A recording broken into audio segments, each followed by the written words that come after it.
On October 7, 1780, Major Patrick Ferguson led just over 1,000 men onto a narrow, wooded ridge in the Carolina backcountry, and he expected exactly what any professional officer would expect: that the ragged farmers coming for him didn't stand a chance. What climbed up that ridge instead was a weapon Ferguson's own army had spent years mocking: a long, slow-loading hunting rifle no regular soldier would be caught carrying into a real battle.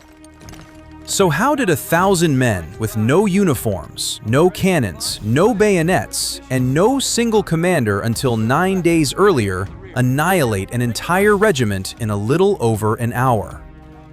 To understand why Ferguson was on that ridge at all, you have to understand how close to finished the American Revolution actually was in the autumn of 1780. 7 weeks earlier, at Camden, South Carolina, Lord Cornwallis had all but destroyed the only Continental Army left in the South. Depending on which account you trust, somewhere around 900 to 1,000 American soldiers were killed, wounded, or captured in a single afternoon.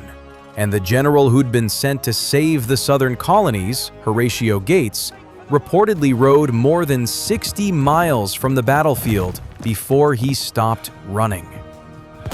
There was, in the most literal sense, no organized American army left south of Virginia. Charleston had already fallen. Savannah had already fallen. Every set-piece battle fought in the South that year had ended the same way, and nothing on the map suggested 1780 would end any differently. Cornwallis believed the war in the South was effectively over. He planned to push north into North Carolina and then Virginia, rolling up the rebellion colony by colony. And to protect his flank while he did it, he handed the job to the one officer he trusted to pacify the backcountry, a Scottish major named Patrick Ferguson, the only British regular in that entire Western theater, commanding a mixed force of American Loyalist militia and provincial regulars. Ferguson didn't just want to defend that flank. He wanted to end the resistance in it permanently. His force wasn't small, somewhere around 1,000 to 1,100 men, a mix of American Loyalist militia and provincial regulars, disciplined, armed with muskets and bayonets, and backed by the reputation of the one British regular officer in the entire Western theater. Against them stood a scattering of frontier settlements west of the Blue Ridge that had no regular army protecting them at all, cut off from the rest of the war by an entire mountain range. So in September of 1780, Ferguson sent a message across those mountains to the settlements of what's now eastern Tennessee, a message meant to frighten an isolated, undefended population into permanent silence. Submit, he told them, or he would cross the mountains himself, hang their leaders, and lay their country waste with fire and sword. It was the kind of ultimatum that had worked elsewhere in the South. Entire counties had gone quiet under exactly that kind of threat. He had no idea that message would summon the very army that killed him. Here's what almost nobody puts in the center of this story: the weapon that decided it wasn't a cannon, and it wasn't a new kind of army. It was a rifle that European-trained officers had spent decades dismissing as a toy for hunters. The long rifle carried up Kings Mountain traced back nearly a century to German and Swiss gunsmiths who'd settled in Pennsylvania and adapted the short, heavy European Jaeger hunting rifle into something longer, lighter, and far more accurate at range. A weapon built for a colonist who needed to drop a deer at 200 yards, not for a soldier standing shoulder to shoulder in a firing line. By the mid-1700s, it had spread down the frontier from Pennsylvania into Virginia and the Carolinas, evolving into what later generations would call the Kentucky rifle. And European military doctrine hated it. A standard British Brown Bess musket could be loaded and fired roughly 3 times a minute by a well-drilled soldier, took a bayonet, and was cheap to mass produce. The long rifle took nearly twice as long to load. The ball had to be patched and rammed tight down spiraled barrel grooves to grip the rifling, and it couldn't mount a bayonet at all. To a British or European officer, that made it worthless for the only kind of battle that mattered. Two lines of massed infantry standing in the open, trading volleys, then finishing the job with cold steel. Officers on both sides of the Atlantic considered rifle-armed troops nearly useless once an enemy actually closed the distance. What that doctrine missed was that nobody on that ridge was planning to fight the way European armies fought. The frontier militia colonels who organized against Ferguson, men like Isaac Shelby, John Sevier, William Campbell, and Benjamin Cleveland, understood something conventional military thinking on both sides refused to accept. A rifle that was too slow for a European battlefield was devastating on ground Europeans had never learned to fight on. These men weren't professional soldiers. They were frontier settlers who had spent years fighting Cherokee raiding parties in wooded, broken terrain, where nobody stood in a line to be shot at, where cover was a tree and a rock instead of a parade ground formation, and where a single well-aimed shot from concealment mattered more than 3 fast, wild ones. Their rifles were slow to reload, but their men weren't standing still to be charged. They were moving from tree to tree, firing from cover, and vanishing before a bayonet ever got close enough to matter. Put 1,000 of those men around the base of a ridge, and the very thing that made the rifle useless in a European battle, the slow reload, stopped mattering, because there was no open field to cross and no line to break. There was only a hill, covered in trees, with an enemy on top who had nowhere left to retreat to. The plan that put that insight into action began nearly 2 weeks earlier and 200 miles away, at a muster ground called Sycamore Shoals. After Ferguson's threat reached the Watauga and Nolichucky settlements, Shelby and Sevier called out every rifleman they could gather. On September 25, 1780, roughly 1,000 to 1,400 mounted frontiersmen assembled at Sycamore Shoals.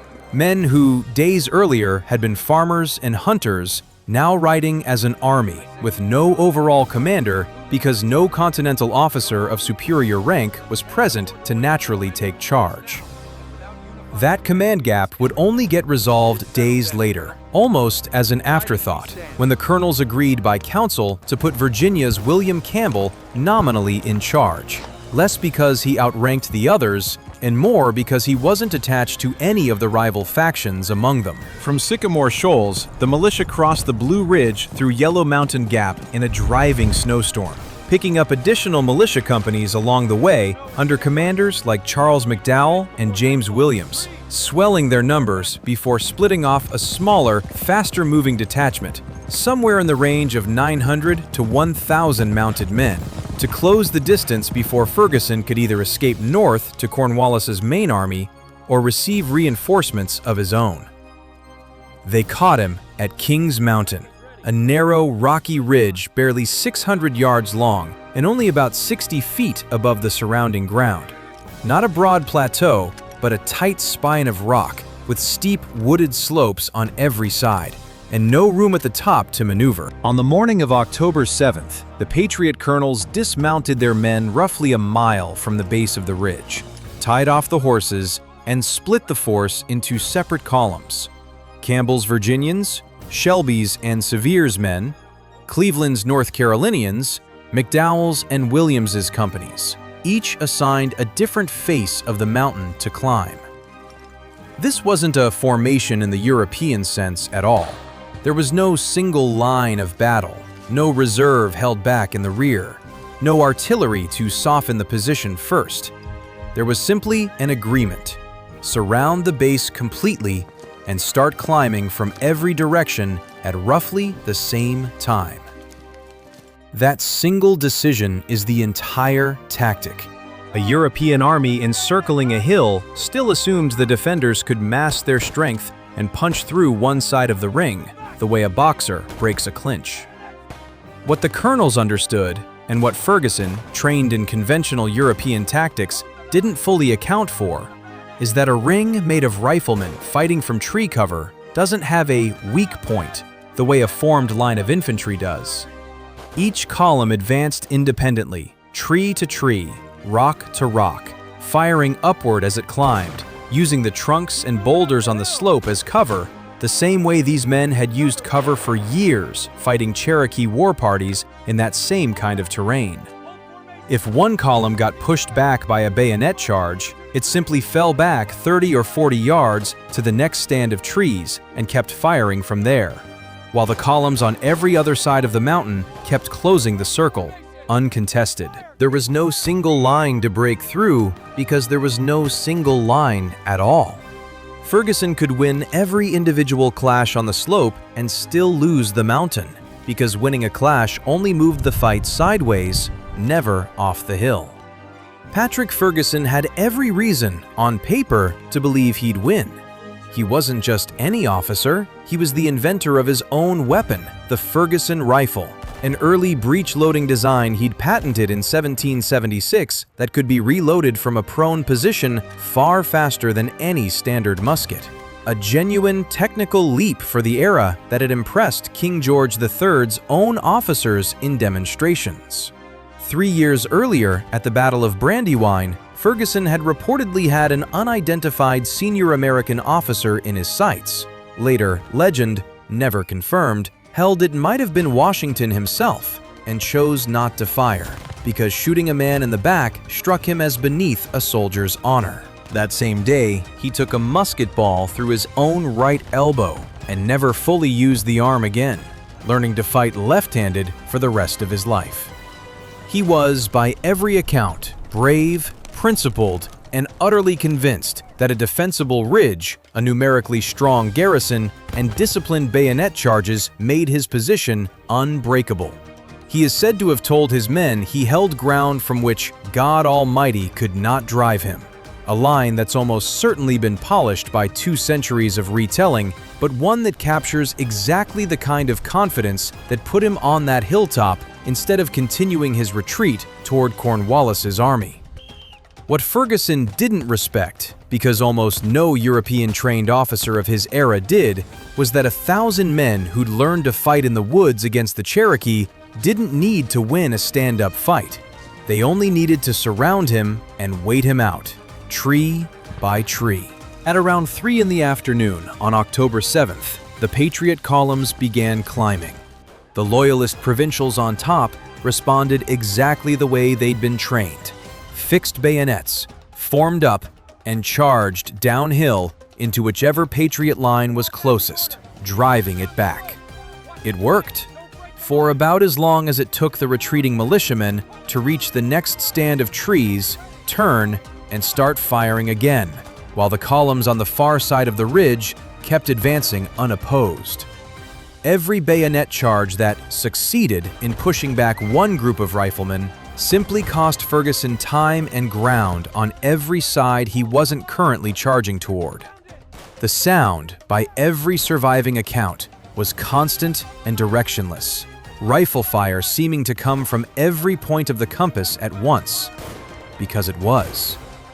Smoke settled into the trees on the slope until visibility dropped to a few yards in places, and men on both sides fired at movement and muzzle flash as much as at anything they could clearly see.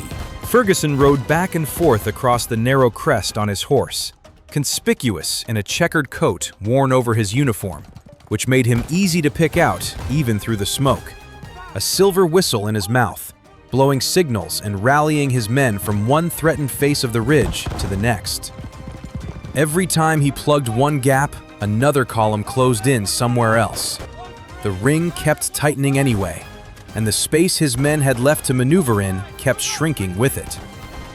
Near the end, with his perimeter collapsing and his second-in-command already urging him to consider surrender, Ferguson refused. He mounted his horse one final time and tried to lead a charge to break out of the encirclement entirely, and multiple Patriot riflemen fired on him at once. Accounts differ on exactly how many balls struck him, but the outcome doesn't. He was shot from his saddle, his foot caught in the stirrup, and his body was dragged briefly across the ground he'd sworn no one could take from him. With Ferguson dead, Captain Abraham de Peyster, a native-born American loyalist, not a British regular, a detail worth sitting with given how much of this war was Americans fighting Americans, raised a white flag. Some militiamen, reportedly still burning over Bannister Tarleton's massacre of surrendering Continentals at the Waxhaws months earlier, kept firing even after the flag went up, before officers got the shooting under control. It had taken roughly 65 minutes. Here are the numbers, and historians still go back and check them because they sound like they must be exaggerated. Best estimates put Ferguson's total force at somewhere between 1,000 and 1,100 men. By the time the fighting stopped, the overwhelming majority of that force was dead, wounded, or captured. Commonly cited figures run around 225 to 290 killed, roughly 160 wounded, and somewhere in the range of 600 to 700 taken prisoner. In practical terms, an entire regiment ceased to exist as a fighting force in a little over an hour. The Patriot militia, by contrast, lost around 28 killed and somewhere between 60 and 68 wounded, a fraction of the casualties they inflicted, against a force they'd been expected to lose to. And in the days that followed, in an ugly postscript that rarely makes it into the popular version of this story, several dozen Loyalist prisoners were put on an improvised trial at a place called Bickerstaff's, and 9 were hanged from a tree in reprisal for earlier British and Loyalist executions of captured patriots. Until William Campbell, the very commander who'd helped orchestrate the victory, personally stepped in and stopped it. There's a scale comparison worth holding on to here. Nearly 5 centuries earlier, at the Battle of Stirling Bridge in 1297, William Wallace's Scottish forces destroyed a larger, better-equipped English army by exploiting a narrow bridge that let only a handful of English soldiers cross at a time, trapping them in isolated groups before the rest of their army could ever bring its numbers to bear. King's Mountain isn't the same mechanism. There was no choke point, no single bridge, but it's the same underlying principle. A numerically stronger, better-equipped force destroyed because the ground itself removed its ability to retreat or mass its strength, against a lighter force that understood how to use that ground as a weapon. The lesson underneath both battles is the same one this channel keeps coming back to. Overwhelming force stops being an advantage the moment it's deployed in a place where it can't maneuver. Ferguson's numbers, his bayonets, his defensible high ground, all of it became a liability the instant he was surrounded on ground with no clean line of retreat. The ripple effects went well beyond one ridge. When word of Ferguson's destruction reached Cornwallis, he abandoned his planned invasion of North Carolina outright and pulled his army back to Winnsboro, South Carolina, to regroup. A delay of months in the British Southern Campaign, at a moment when the Revolution had almost no other good news to offer. Within a year, that same theater would produce the American victory at Cowpens, and not long after that, Yorktown. Thomas Jefferson would later call Kings Mountain the turn of the tide. Today, Kings Mountain is preserved as a national military park in South Carolina. Quiet walking trails through the same trees, monuments to the militia companies who climbed that slope, and a visitor center where you can read the muster rolls of men who were farmers 3 weeks before they became soldiers. Ferguson himself is buried where he fell, not under a formal monument, but beneath a simple cairn of stones. And visitors still add to that pile today. So his grave marker is, in a real sense, still being built more than 2 centuries later. One stone at a time, by people who came to see the ground he swore no one could take from him. If you're the kind of person who actually wants to know why history's biggest reversals happened, not just that they happened, we cover forgotten weapons and tactical decisions exactly like this one every week. Might be worth sticking around for the next one.